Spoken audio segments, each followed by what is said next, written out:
നമസ്കാരം എല്ലാ കുട്ടികളും ഗിരീഷ് സാറാണ്.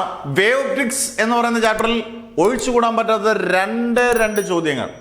ഈ പറഞ്ഞ പോലെ എപ്പോഴും പറയുന്ന പോലെ അധ്യാപകർ ഇത് 100% ഏകദേശം ഒരു ലെവലേശമൊക്കെ ഐഡിയ ഉള്ള അധ്യാപകർക്ക് 2 ക്വസ്റ്റ്യൻസ് നിർബന്ധമായിട്ട് ഇട്ടേക്കും. കാരണം ഇതിനകത്ത് യങ്സ് ഡബിൾ സ്ലിറ്റ് എന്ന് പറയുന്ന ഒരു വലിയൊരു എസ്സേ, സ്ഥിരമായിട്ട് ചോദിക്കുന്ന എസ്സേ ഇല്ല. എക്സ്പ്രഷൻ ഫോർ ബാൻഡ് വിഡ്ത്ത്, അതിൻ്റെ എക്സ്പ്രഷൻ മാത്രം പഠിച്ചാൽ മതി. Beta is equal D lambda by D, അതുപോലെ diffraction due to a single slit. ഈ 2 കാര്യങ്ങൾ ഇല്ലാത്തടത്തോളം ഈ 2 എസ്സേക്ക് 2 ടോപ്പിക്കിന് വളരെ ഇമ്പോർട്ടൻ്റ് ആണ്. നന്നായിട്ട് പഠിച്ചോളുക. പടം വരച്ച് എക്സ്പ്ലെയിൻ ചെയ്ത ഇക്വേഷൻ വളരെ കുറച്ചേ ഉള്ളൂ സ്റ്റെപ്പുകളും. അന്നേരം പ്രൂഫ് ഓഫ് സ്നെൽസ് ലോ അല്ലെങ്കിൽ refraction using hygienes principle, okay, proof of reflection using hygienes principle. ഇത് 2 വട്ടവും 2020 21 ചോദിച്ചിട്ടുണ്ട് പബ്ലിക് എക്സാമിന് 4, 5, 9 മാർക്കിന്.